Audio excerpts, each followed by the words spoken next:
right, let's check in with Tyler Orton with Business in Vancouver for a look at some of the other business stories. And we have new inflation numbers for the country in today. Yeah, this isn't the kind of data that we want to see here. Statistics Canada released numbers for November that revealed that inflation year over year was up 1.2% nationwide, and in BC it was up just 1.6%. Compare this to October, when nationwide inflation was up 1.5%. The real story here, though, is the Bank of Canada sets a target of around 2%.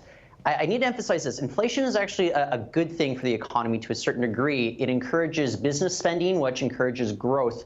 If we're not having inflation hit those numbers that the Bank of Canada wants, the economy tends to stagnate at this point. But a few other highlights. Gas, it actually fell on the Consumer Price Index 1.7%. Food costs, those were down 0.7%. So it might be a little good for consumers at this point, but not for the overall economy. All right, and I understand you have some interesting findings here from a new online employment survey about young Canadians getting into the employment market and the tactics they should be using.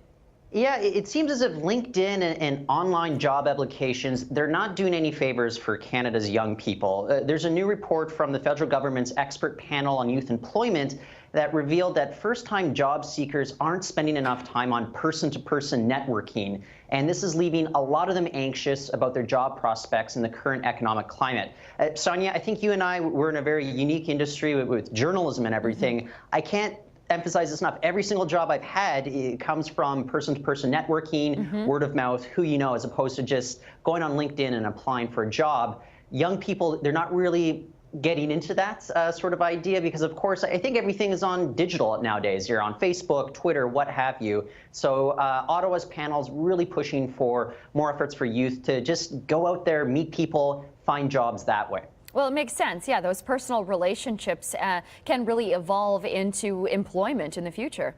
Yeah, staring at your smartphone, probably not the best way to get a job. That's just my advice to young people. We'll take it. All right, Tyler, thank you.